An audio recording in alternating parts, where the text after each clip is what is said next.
Hi everyone.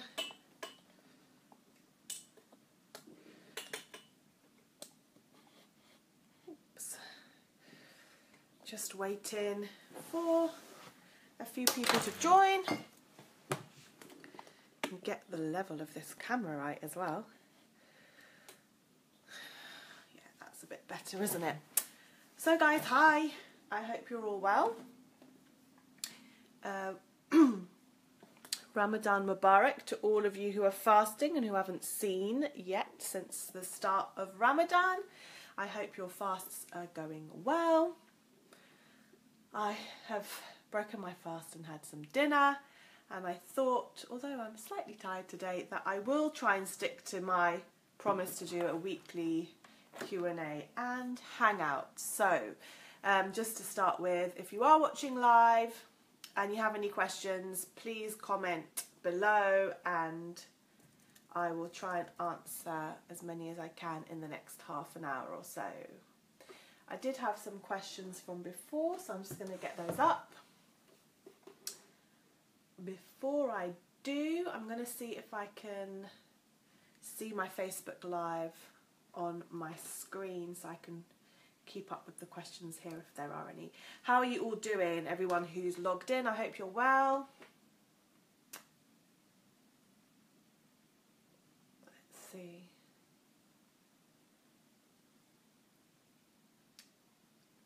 Who's from the UK? Did anyone watch the leaders debate on the BBC?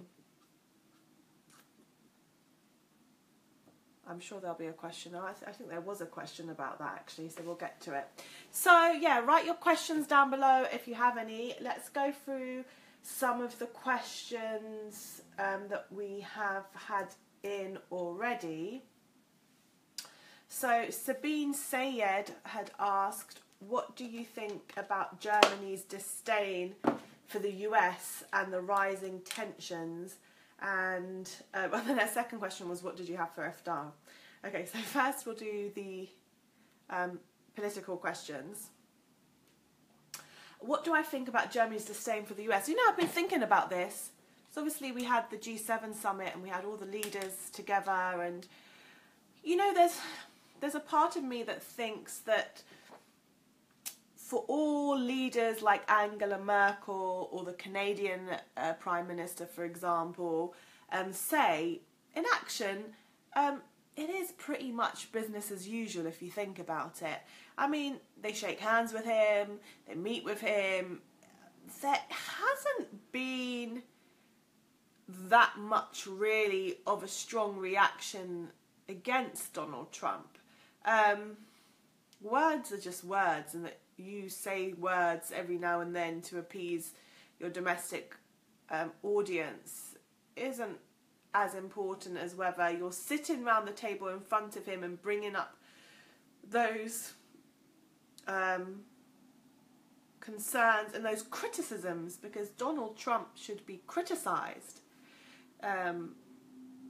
It's not the same, is it? Because when we look at what's happening, when we look at Donald Trump going to Saudi Arabia and sitting down with all those regional leaders or with Western leaders or global economic powerhouses, it's pretty much by and large business as usual. So yes, we can see these little pockets of tension, rhetoric from Germany and German politicians, but correct me if I'm wrong, do they not have an election coming up? So they could be feeding into that, but I don't really see the tensions as anything real, not yet anyway. And what did I have for iftar? Or what do I have for iftar? I'm quite boring during Ramadan. Especially when the summer, during these long hours, so in the UK, we are fasting from around 2ish, 2:15, 2:30 in the morning, until gone 9 o'clock. I'm pretty boring. I eat the same thing to break my fast every single day. I have tea and some dates, and then I have some Iranian cheese, or it's like a Turkish cheese, white cheese, with fruit. And then I'll have that with a slice of pita bread. I will have my fruit, my cheese, some walnuts or almonds, and then I won't eat for about half an hour to an hour, and then I'll have my main meal. And then the most important thing is that to drink water. So I'll just keep sipping water. I'll try and fill 2 big bottles like this up at least, and just sip just slowly but throughout the evening. In case you needed an example, throughout the evening until the morning. And for suhoor, in this, I basically have, well, actually, suhoor depends, but I make this milkshake, or this shake, that I think is really useful if you struggle in the mornings. It's 1 banana, a handful of walnuts, about 2 or 3 dates pitted, some honey, some chia seeds and milk, and I just whiz that up in my mixer, and I just drink that, and that really does keep me going all day.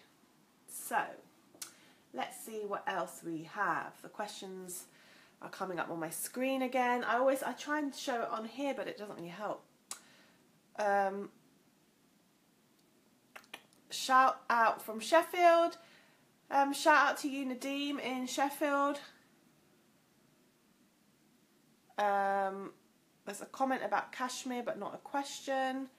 And do you think there will be more attacks on Muslims on Europe in general and the US in particular? So that's a question from Hiwa, saying, do I think there will be more attacks on Muslims on Europe in general and US in particular? I'm assuming you're talking about after an attack such as in Manchester. In general, of course, attacks on Muslims in Europe and in America have been rising, and of course we had that horrific incident as well in America, which I don't think I've posted on my public page about, where these 2 young men have stepped in to save 2 Muslims who were being attacked by what seems to be a neo-Nazi, and they've been killed. And I read very briefly today, so some of the facts might be a bit wrong. I haven't looked at it extensively, but he actually turned up to court and said that he did this attack for political and nationalistic reasons. So really clear act of terrorism. What we've seen, we know, the data at least shows in the UK and in Europe, is that every time there is an event, such as the horrific attacks in Manchester, we see a spike in Islamophobic events and counter attack. What happens, which is the problem, is that each time these spike up, when they normalise back to a base level, that base level is higher. So I'm pulling a number out of the air here, but say for example there's 5 attacks a day, Islamophobic attacks a day, and then an incident like Manchester happens and it spikes to 20. When that spike goes down, it won't go back down to 5, it'll go back up, it'll go to 8, and then the new norm will be 8. And then it'll happen again and again and again. And what we found is certainly in the UK and in other countries in Europe, is that the norm, or the baseline of what we're accepting as an average amount of Islamophobic attacks on the streets is just increasing slowly. And at first it was slowly, but really the data suggests now that it's really a rapid growth. And we've had some really horrific events. As I said, in America, I mean, Trump has really, I don't know if the right word is facilitated, or he's emboldened, I suppose is a better word, neo-Nazi fascists out onto the streets. They are killing people. We've had similar horrific events here. We had the murder of Joe Cox. And, you know, we have other really horrific events. We've had a woman who's had a baby kicked out of her stomach simply being targeted because she was wearing a hijab. So, yes, I do think there's going to be more attacks.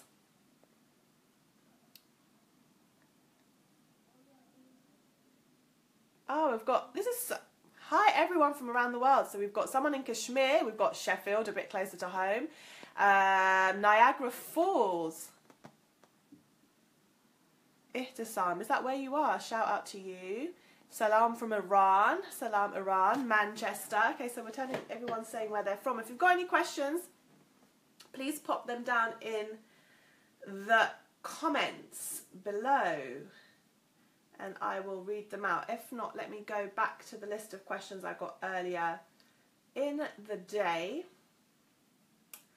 Bear with me.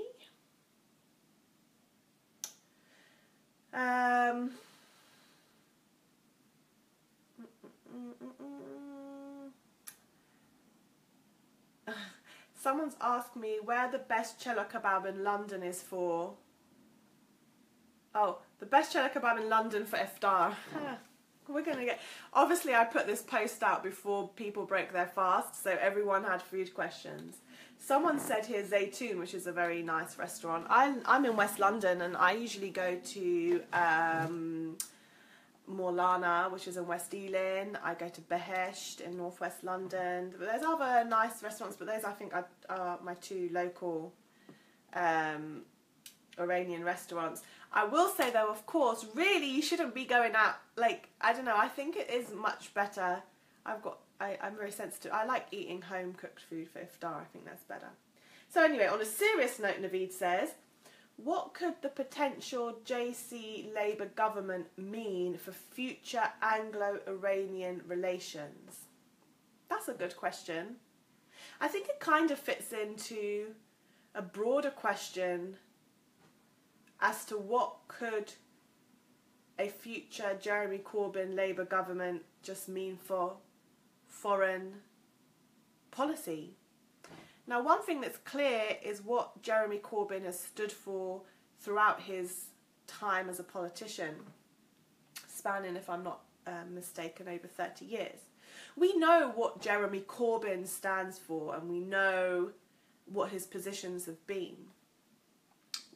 What's happened is he's now the leader of a party who the mainstream elements and the more or specific elements within that party have and continue to be aggressive towards him. So he's had to balance that out, and now he's running for election of a party, and we can already see that some of his rhetoric, at least rhetoric, if not substantial policy, has changed. So, you know, we saw it in the Channel 4 Sky News debate when he was talking about the monarchy, where he was talking about, I think, also on certain issues to do with immigration and things like that.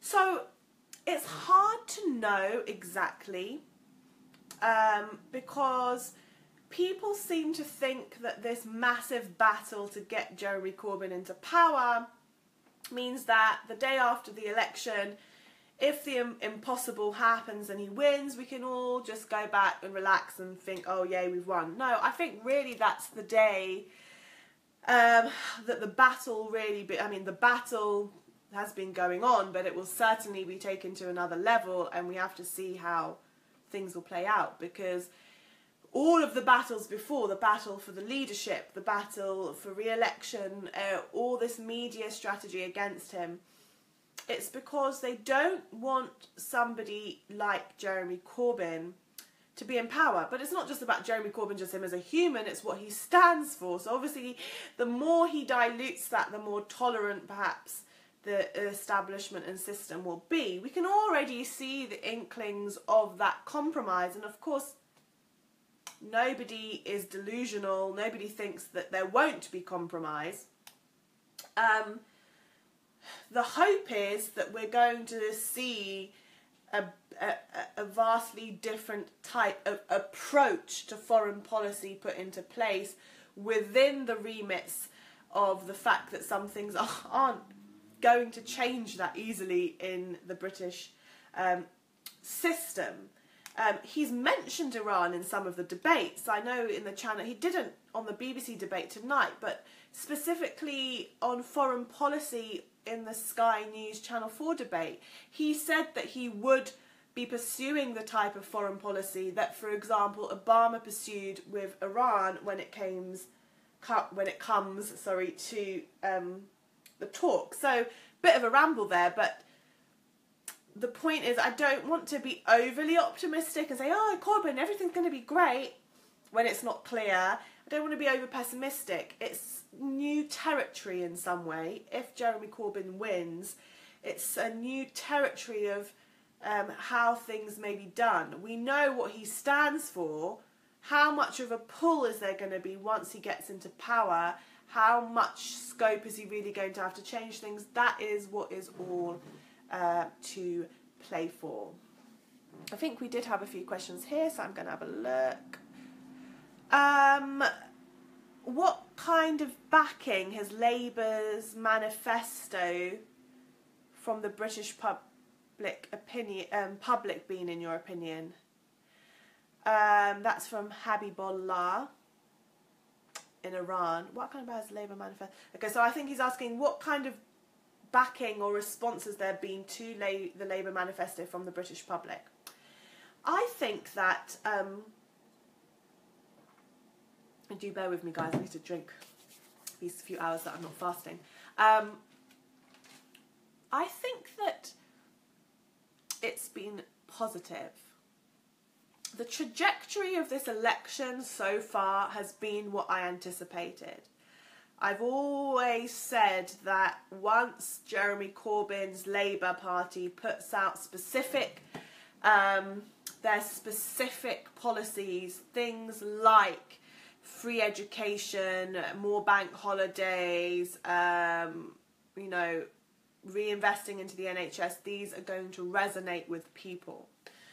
What we have that's very peculiar in this period of time in British politics is we are comparing to certain things. We're comparing to the Brexit vote, for example. We're comparing to Trump. We're looking at the election of Jeremy Corbyn. But in a way, what we're seeing in this election is a mixture of all of these things. Jeremy Corbyn in some ways mirrors what happened with Bernie Sanders in America. But he also, in some ways, mirrors what happened with Donald Trump, maybe a real mirror effect in that way. So I think that it's a bit unclear what the British public think, because we have a political class that is against Jeremy Corbyn, and that's across the spectrum, including on the left. We have a media that is fundamentally biased against Jeremy Corbyn. So actually there's nothing in the establishment that is backing or propping Jeremy Corbyn up. It's actually just the movement of people who are propping Jeremy Corbyn up. I live in London. A lot of my work is in London. As a journalist, of course, I have travelled across the country. I think, personally, it's unclear. People said from the beginning, there was this a lot of Labour supporters were devastated. When this election was first called, oh my God, we're going to lose. And I knew from the beginning it's not that clear cut. There's too many mix of different issues to really know what certain communities in this country are really feeling, because we get this information from biased media. Even the polls, I don't really know. It's unclear how much we should look into them. We know that UK polls aren't generally that good. There's usually on average a 6 to 7 point mistake in the polls. We're already in that margin of error, though traditionally it's been more, the polls have been kinder to the Labour Party votes. But actually I think that there's a case that things have changed in Britain now. We used to talk about shy Tory voters, because it wasn't acceptable to express that you support the Tories, but you would go into the polling booths and you would. I'm not convinced that's the case anymore. We live in a time of rampant Islamophobia, of rampant anti-immigrant sentiment, open racism in a way we haven't seen for a very long time. I'm not convinced that actually, maybe it's the opposite now, that we have shy Labour voters, that, there are people in communities where the Daily Mails and the Sun is against Corbyn every day, and people around them are going, oh, well, no, we want Brexit, we want Brexit, we want Brexit. But maybe when they go into the quiet of that polling booth, they will tick for the Labour Party candidate. So I don't think it's clear. I'm not saying it one way or the other. I'm saying that we'll know on election night. I will not be surprised at all if Jeremy Corbyn wins. I will not be surprised at all if there's a hung parliament. I will not either, and by the same token, I will not be surprised if there's a massive Tory win. We're going to gauge where the British public are, in a way, from the result of this election. One thing I will say, for those who are still watching, which is the point I wanted to make in a video the night before the election, and I will do again, is that we shouldn't be looking at this election and waking up if there is a Tory win, like devastated and shocked, and then redoing the reaction we had after the last Tory win, after Brexit, after Trump. We need to understand where we're at. And actually, I think that in terms of trying to find real solutions and in a movement that's truly in the right direction, we have made progress. Even tonight, there was a BBC debate. The Greens were on there. You know, they were given a platform. Issues such as, even when they were asking Jeremy Corbyn about what his views are on the monarchy, I mean, this is still quite unprecedented. These topics, the scrapping of Trident, the status of the monarchy, selling arms to Saudi Arabia, these are all topics that, despite the media and mainstream politicians' best efforts, have creeped into the mainstream platform of issues to be discussed. And I think that is progress and something positive, regardless of what the outcome of the election is. Nathan says, I could get used to these hangouts. Thanks, Nathan. I'm hoping to try and do them once a week. Do you not have any questions for me? You're usually very astute with these things. Naveen says, thanks for your... Anne says, I should really say that I know Anne. So, hi Annie. In fact, there's a video coming out of Anne and her twin sister soon. You guys need to watch out for that. Anne says, the guy on Newsnight just said how unusual it was to have such difference between companies, the YouGov and others, apparently all down to assumption on young under 24 turnout. I can't see the rest of her comment because this Facebook Live still has a lot of glitches and that I can't get myself around. Of course, if you don't know what me and Anne are talking about, we're talking about this YouGov poll that's come out that's saying there's going to be a hung parliament. And then there's another poll, I don't know who it's by, that says the Tories are going to win by 100 seats. So we haven't seen this kind of disparity. I don't think anyone cares for the polls anymore. I'm going to say something that I've said, you know, off the record. I mean, you know, like to my friends and to people. I'm pretty sure I probably said it on Facebook as well. I've always had the sense that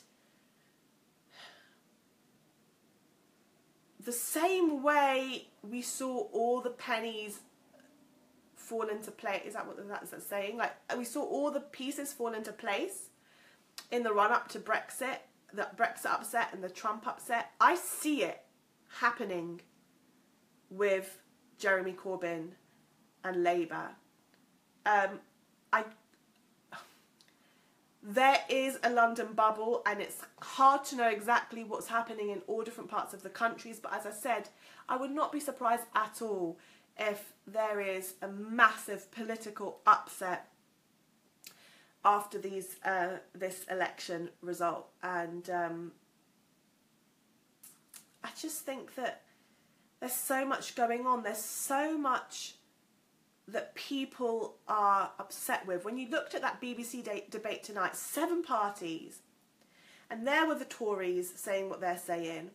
And, you know, before it used to just be Tory and Labour, we'd merged into this consensus politics, there wasn't any difference, and then suddenly Labour's gone to the left of consensus, you know, it's broken free again with this movement of people behind it. But then you had all this other, you know, all these other spectrums of voices, but they're all saying the same thing. It doesn't matter if it's UKIP or if it's the Greens. In essence, everybody is unhappy with how things are being done, and I think that's very interesting. It's hard to know how that's going to manifest itself in the result, but young people, as Anne said, very, very, very crucial. What I would personally like to see, I would like to see a massive upset at the hands of young people who are going to the polls and electing Jeremy Corbyn and taking things into their own hands. And then from that, because I think there will be disappointment and there will be a lot to learn about the shackles, if we can call it, or the limitations of the system here in Britain. I hope that young people will take that and move it forward. You know, I like to, you know, I mean, I was a young person not too long ago, and somehow now I'm not. But, you know, we all as young people also had that process. You know, we took it to some point and then the next generation. And in that way, I often have my moments of optimism in that way. Lauren says, I thought the Greens represented themselves really well tonight. Yeah, I agree. Oh, a quick analysis of the debate as I saw it. And I have to be completely honest with everyone now. I mean, the Tories are being annihilated. They're being heckled and laughed at and booed in these debates. Theresa May's not turning up. It's a joke. Amber Rudd was just not handling it well. You can tell she's been fed these, you know, things that she wants to put into the debate so that they'd be the headline news, trying to call Jeremy Corbyn a terrorist sympathiser, and that she used the word sinister. She was trying to get it in there and get the soundbite in, but actually she was stopped from doing that. So the Tories are a joke, and it's just unravelling for the Tories. I have to say, with Jeremy Corbyn, I don't think he had the best performance. No, I don't think that. I think he's walking a tightrope. There's certain positions he's trying to place himself in to win. And of course we have to remember, when you're the main opposition, you have more to lose. You've got a tighter, you're manoeuvring more things. So, you know, the others, of course, can be more open with their criticism. But when he does well, he does really well. And other times I still don't feel he manages the situation that well. To me, I think Tim Fallon did really well. Much better than Jeremy Corbyn, I thought. The SNP, I think, always do strongly, and the Greens did, I think Caroline always does really, really, really well. It was an interesting, it was so fascinating, wasn't it? I mean, it was just really fascinating. Just the spectrum of debate. It was a good reflection, I thought, of the state of affairs in politics. Nathan says, what are your thoughts on Corbyn's PR regarding black and ethnic minorities? Again, I can't see the rest of the comment because of the way Facebook is. Okay, so let's be real. That on the left, and especially in some minority communities, I know this debate goes on in certain corners of the black community, of the Muslim community anyway. There is a lot of criticism of Jeremy Corbyn, I'm not going to lie to you. It's quite a specific debate, I suppose. There are those that think how he handled the Brexit referendum and his lack of speaking out about anti-immigrant sentiments and the general mood of Islamophobia and racism in the country is not adequate. I'm not like the defender of Jeremy Corbyn absolutely in all circumstances. I think I can see flaws in his strategy, and I suppose, I don't know, in some ways I think maybe I'm not the... I think that I've taken that issue and I've put it in a space where time will tell, and there might be a time where I will have to be, I hope there won't be a time, but there might be a time where I have to be more vocally critical. Today it was good to see that Jeremy Corbyn, when UKIP were putting out their, you know, oh, Islamist terrorism, blah, blah, blah, Jeremy Corbyn was quite strong on that issue, and he came out. And there were other areas where I thought, you know, that rhetoric was really going. And I thought, no, I would have liked to see him step in. But as I said, he's trying to walk that tightrope now, isn't he? And I'll make a personal observation. What I found quite interesting is how sometimes I check myself, because, you know, I've watched the election of, for example, Barack Obama, and I think Barack Obama was maybe a better example, but with Hillary Clinton it was much more clear-cut. But I remember watching, for example, Barack Obama's re-election and thinking, oh, why are you making so many excuses for him? So I'm always quite wary that I don't want to end up being somebody, or that we shouldn't end up being people that are just giving excuses to somebody for the sake of it. But I think up until now, because I've seen Jeremy Corbyn's body of work as a politician over a period of time, and it's been consistent, and what he stands for is consistent, and he has stood on an anti-racist, anti-Islamophobic platform. He has stood with black and ethnic minority communities historically. And then I see what he's gone through just to maintain his position. I have, I suppose, up until now, been somewhat sympathetic for him. I've often thought his PR has been lacking, but then I also think that he's been between a rock and a hard place. I'm rambling, I don't know if any of that made sense. So all in all, I think maybe on certain issues with Jeremy Corbyn, everyone knows that I'm openly endorsing him and asking people to vote for him. That doesn't mean that I'm happy with every single area. I think some of the areas we have to wait and see how they develop before we can make a judgment. There's some that are more, that more to keep an eye on than others. We shall see. We shall see, and that's the thing. We haven't had a Jeremy Corbyn as a Labour leader before, a Jeremy Corbyn type person as Prime Minister before. So how would we know?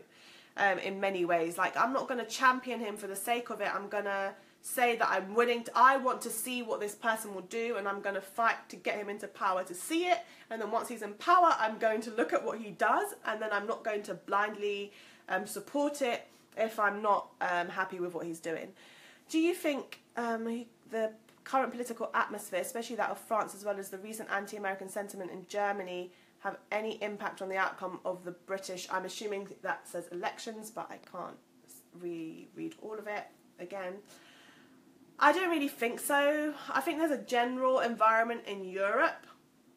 There's a general strategy, because you have to remember all this swing to the right and all this anti-immigrant sentiment, all of this, it's all come from it's the crash. The crash was a European issue, it was a global, North America issue, scapegoating. But there are, I think, specific issues in each country that are different. Like in France, I mean, the woman, she was literally the National Front. And it's the same thing in Britain. If the National Front was running an election, Brits wouldn't vote for that. But it's the subtlety of the rhetoric, that's the danger. And that's why we really have to stand up to it, because it's the subtlety of this rhetoric that actually at its core is racist and dangerous that is the problem.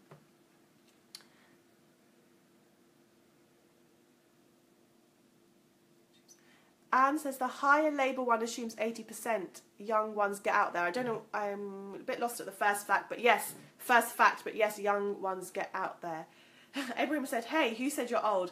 Oh, I don't know. I don't think I'm young anymore, that's the problem. Those age brackets that you have to tick? I'm no longer in those ones that would be counted as a young person. Oh, this PR, only Labour can be trusted to unlock the talent of black, Asian and ethnic minority people. Is that an official quote? I mean, look, the thing is, I'm going to be real with people. I'm not traditional party politics, Labour voter, ooh, Labour. I mean, there was years that I refused to vote Labour. There's been years I've refused to vote, and that's the truth. I find it annoying. There's things I find annoying. And actually, I even saw a video yesterday from a young Muslim kind of online outlet, and they'd done one of these videos about voting. And it gets on my nerves when people start these videos with you should exercise your right to vote if you want your voice heard. To me, I think there are legitimate ways to. All this normal, people died for the right to vote. Yeah, that's true, but, there are legitimate reasons not to vote. I mean, if we just vote, I don't agree with, voting voting for the sake of voting, just to prop up a system that's not doing anything for us. I don't think that in the same way I have a feeling towards that, I also have a feeling, although I don't know what the context of this quote is, but that's the kind of feeling I have towards this quote, that only Labour can be trusted to unlock the talent of black, Asian and ethnic minorities. No, I think the only people that can truly be trusted to unlock the talent of black, Asian and ethnic minority people are the communities themselves. They need to be supported. They are not supported by the system. They are often not heard. We are nowhere near where we need to be. We're choosing the best option that we can at this particular point because of the current situation. There could have easily been another situation, I think, in which I wouldn't be endorsing Labour at all. So I actually do think that there is a discussion to be had. Maybe now is not the time to have it. But again, my mind is taken, I'm sorry if I'm rambling, Ramadan break, but again, my mind is taken to America. As I said, it's like not always similar, but you know, in America, the minority vote was relied on so much that when those minority groups realized that they're being taken for fools, they stopped voting, they didn't come out, and that caused, that had detrimental effects. So I think the point I'm trying to make is that minority votes shouldn't be taken for granted. They should mean something. They should be genuine. It's a long process. It's very complicated, but I am advocating minorities. I've advocated for the Muslim vote and the black vote to go to Jeremy Corbyn. Not so much because I endorse Labour, but because I think just at this juncture right now, we need to make that decision, and then we need to hold those people in power accountable if and when they get power. Salam from the Philippines. Salam to you. There's so many people from around the world. It's great. Have I been going for an hour yet? Usually I just put like an hour slot for these lives. Also, sorry if I've sounded really deflated today. Just 37 minutes. Okay, we'll go a little bit longer. Oh, I finally got some other questions up here. Okay. Let me see. Oh, I had some questions from last week that I forgot. I didn't see.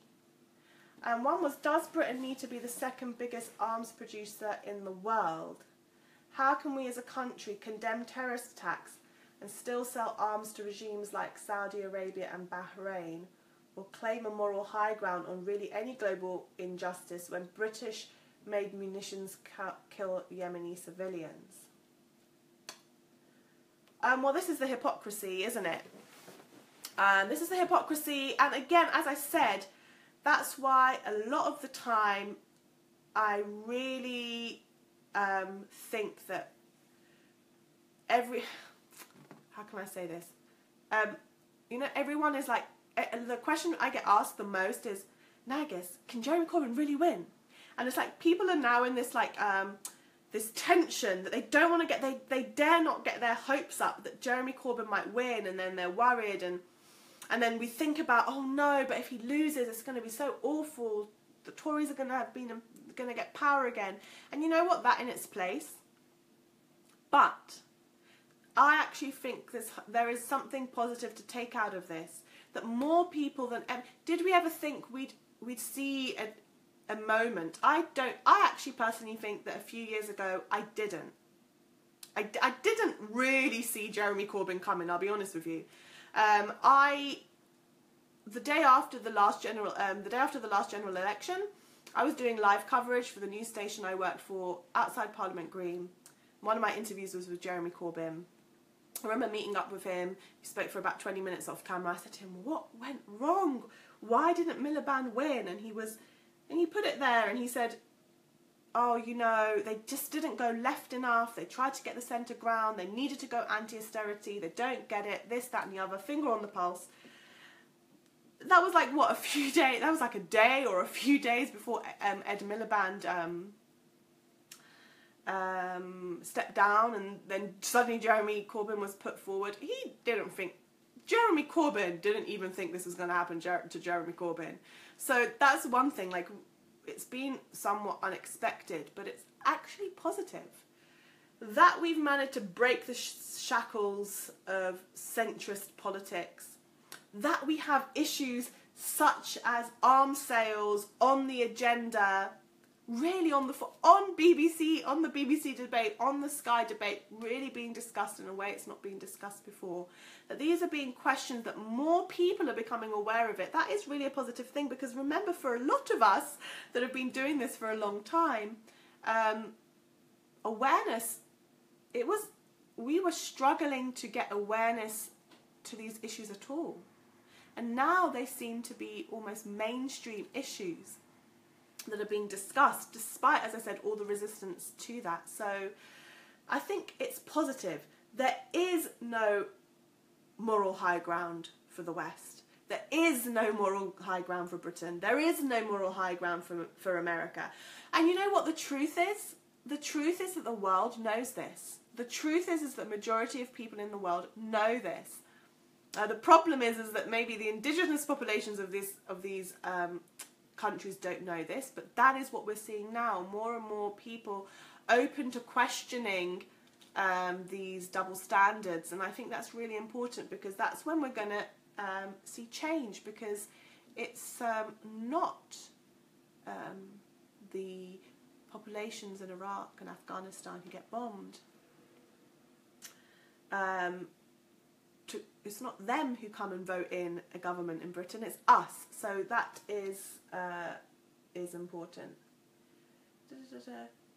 Oh, another part of that question was, could Jeremy Corbyn make any change to the above topics, or would he be hamstringed by career civil servants, the PLP, and a right-wing majority in Parliament? Well, we've discussed this already at length, but that is the big question. Look, my guess is that if we manage to pull off the impossible and Jeremy Corbyn gets into power, he's going to make compromises that that a lot of people that voted him in, including probably myself, will not agree with. We will probably and may very possibly see him cross red lines.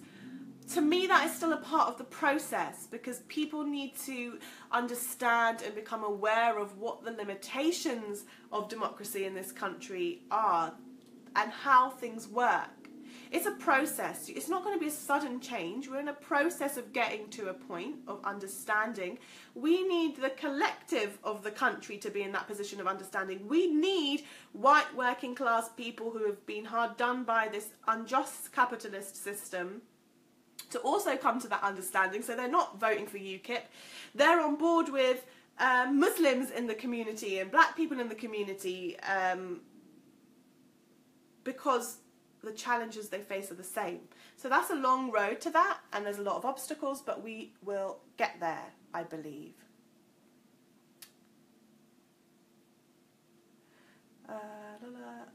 Nazneen says, I watched the live debate earlier, Jeremy was great. So Hale says, how will we ever get non-Muslims to care about us? My own friends, quote unquote, called for Muslims to be sent home or locked up after the Manchester attacks, but hardly any said a word about Baghdad or Kabul today.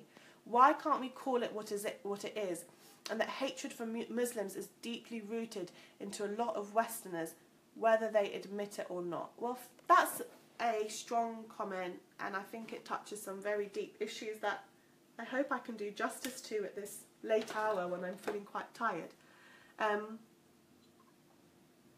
Firstly, I'm sorry that people in your community have said that to you, so-called friends, have been called for Muslims to be sent home. That's not nice. To be a Muslim and hear other people say, people you know, people you work with, people on your social media say that they want you to be sent home or locked up. That's not nice. That's really, it's damaging. And unfortunately, we all see it every day. Sometimes closer to home, sometimes just on social media. Look, there is complexities to what is happening. You know, Jeremy Corbyn brought up foreign policy, and we can see how actually even the SNP was trying to distance themselves from that comment. We can see the sensitivity to bringing that up. There's the same type of sensitivity to bringing up historical issues of, you know, imperialism and colonialism. These are realities and they're facts. And they have impacts on the cultures and communities that were colonizing, that were imperializing across the world. But we have to be mindful when we're aware of that history, when we're aware of certain things.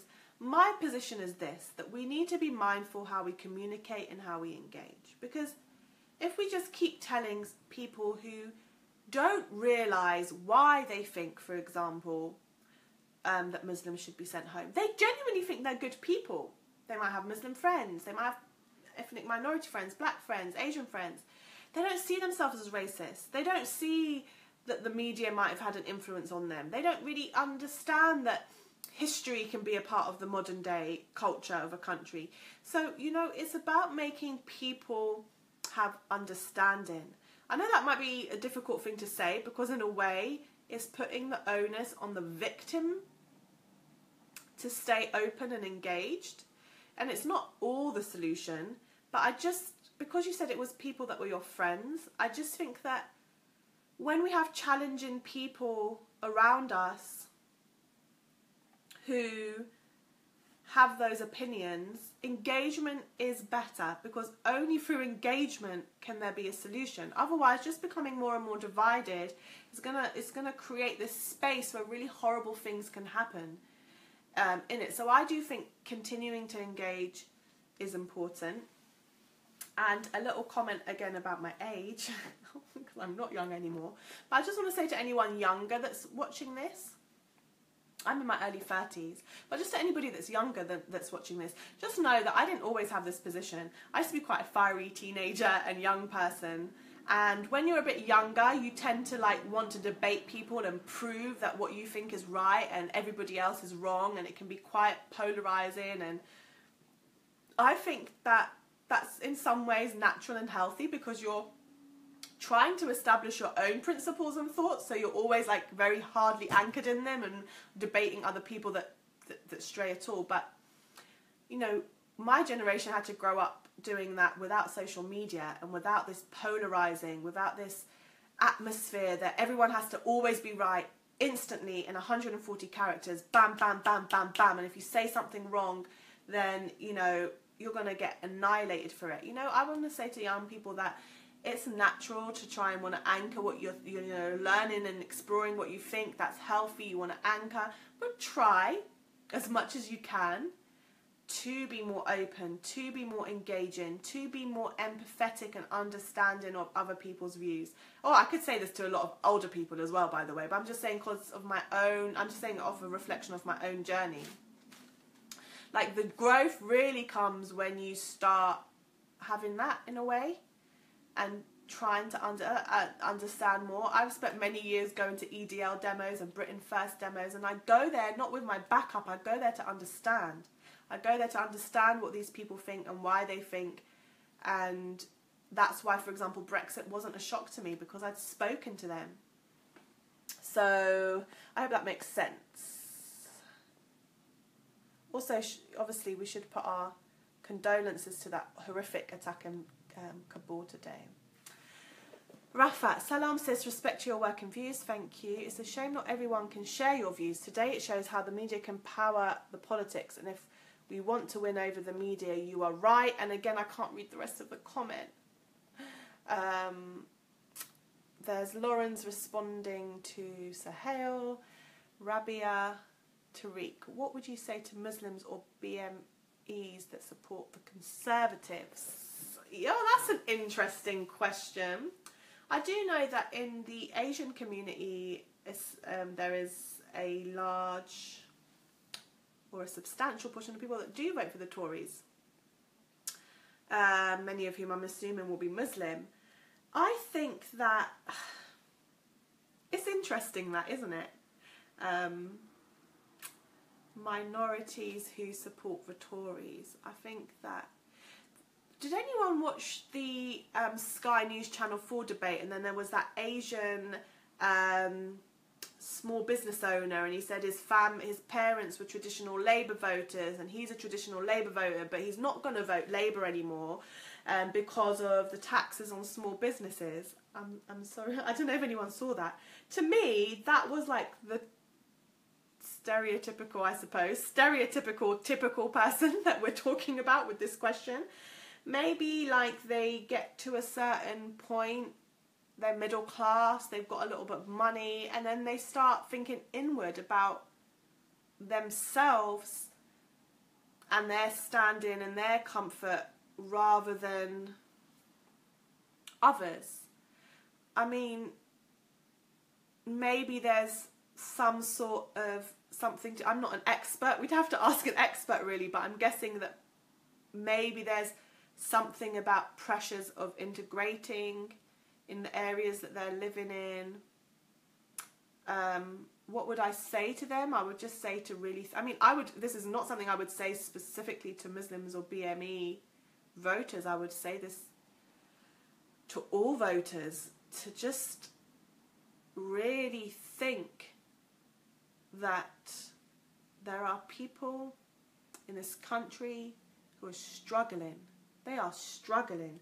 We walk on the street, we see homeless people, drug addiction, food banks. I will double check the statistic if it's wrong, but I remember reading that 1 in 3 or 1 in 4 children in this country, the only hot meal they get in a day is their school meal, and that's the meal that Theresa May is trying to take off them. We have 1 in 3 parents, if I'm not mistaken, skipping meals so their children can eat. I think that many people, including many of those working class people who voted for Brexit, they've been struggling. We have been struggling. So many people have been struggling in this country, and it's not like when you get to a point, if you live in a flat like I rent my flat, but if you live in a flat like this, if you've got a home, if you've got, there's so many things that we take for granted, and I don't think we realise the underbelly, the shadows of this society where people are really struggling, and that we have a responsibility to them, and the Tories don't care about them. So I think that's what I would say, to really stop and pause and not think about yourself, and to think about the community at large. John says, okay, I'm 53, so let's leave the ageism at the door. John is always there to make me feel young. What did I think of tonight's debate?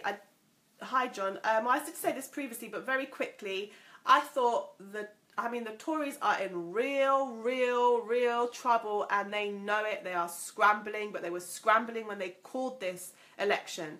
It was a risk. They knew it, and it has gone against them. I think Corbin did well, but I did have some criticisms of his performance. You can go early in the video to see. I think the Lib Dems did really well. The Greens did really well. It was just very interesting dynamic. I think it was quite a good reflection of how things are and this debate is in the country. And just the most, really, we all know it's between Tories and Labour, and Tories are really, they're messing it up. They're in danger now, guys. They are in danger. Oh, I shouldn't do it that way.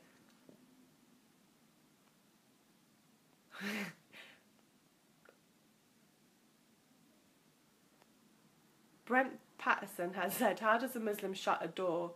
Islam's it. I mean, that's why it was a bit... I don't know if he's a troll or if that's a funny joke. I don't know. John says, my father has been a long-time Tory voter. As much as I love him, he's still a dumbass. I no comment.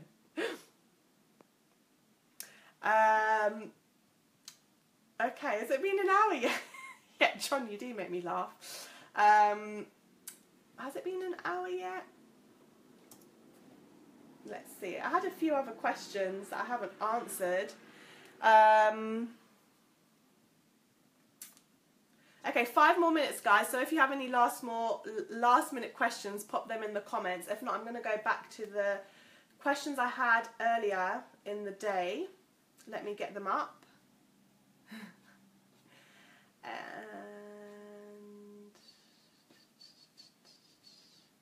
I'm just bringing them up.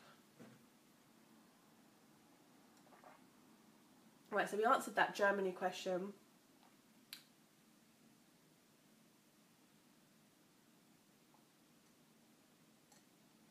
Maymuna says, the BBC just aired an election debate. Amber Rudd replaced May. Did she resign? No, she didn't resign. She's just running scared. She is just running scared. I mean, it's a strategy, and it's a strategy they had in place before they started this election. My thing is that they knew that this election was a risk. There were, at the time when she first announced the election, I remember there was an article which said that her chief strategist had said the numbers aren't there. But I just feel like they were stuck. You know, this is another thing. We are not recognising the crisis that the political establishment in Britain is at the moment. Remember the day after Brexit and all those resignations and Labour trying to do a coup? Like, we seem to think that the establishment always have it together, and we're not realising that actually there is a crisis, and these guys are freaking the hell out. They freaked out after Brexit. There was a mass resignation, this one leaving, that one leaving. Labour didn't know what it was doing. We can see that Labour the PLP was in it for the power and not the people, and it's just been chaos. It's just been chaos since then. Really, it truthfully has. And that's what we're seeing. And since then, it's been desperation. Calling this election was desperation because they don't know what to do. They don't know how to handle these negotiations. They're stuck. It's all a shambles. And yeah, so there is no strong and stable nothing. There's no strong and stable nothing going on right now. Some more questions before I end.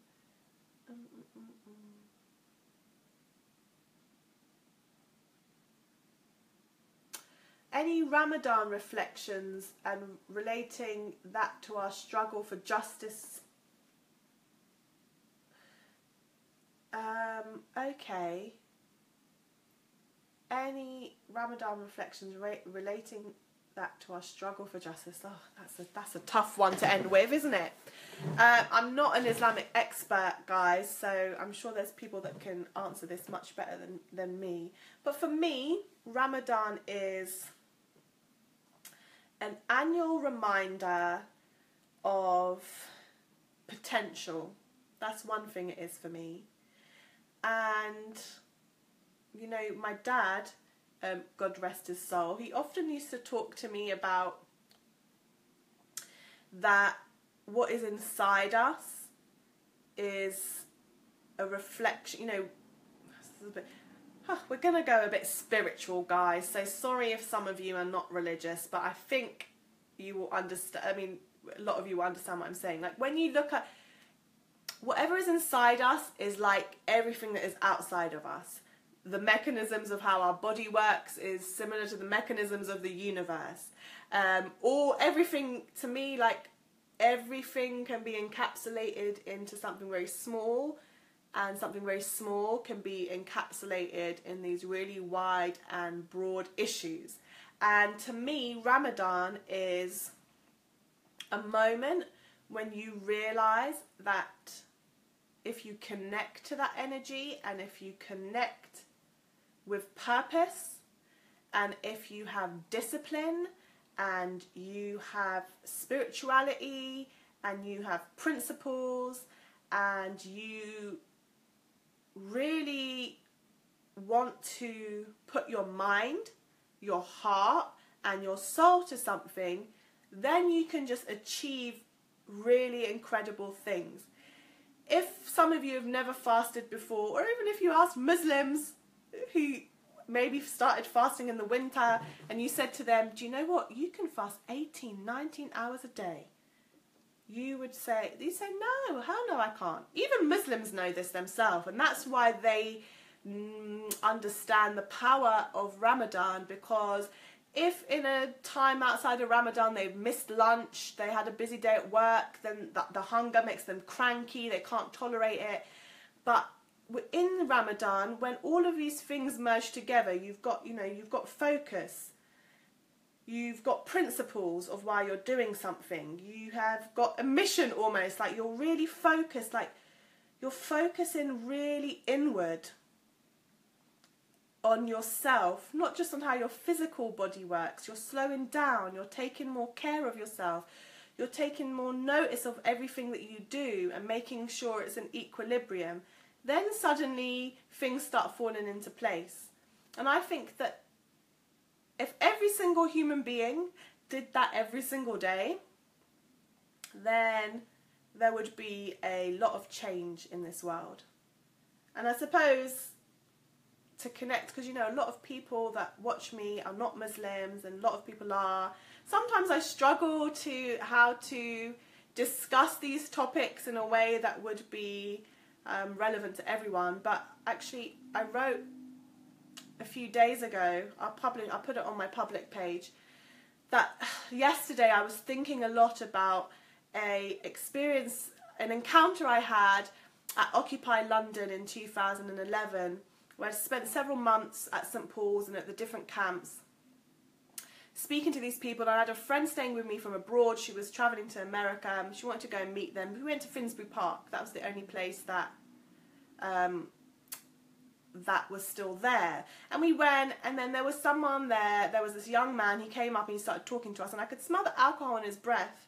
But he wasn't drunk. I could smell the alcohol in his breath. And he started talking to us, and he started talking about injustice, social justice issues, poverty, hunger, disparity, everything that's wrong. And you know, this was a very anti-capitalist like movement. He pointed, I remember, to Bloomberg headquarters that were just there. He said, look, this man is a billionaire, and yet we've got homeless people on the street across the world and the UK and America.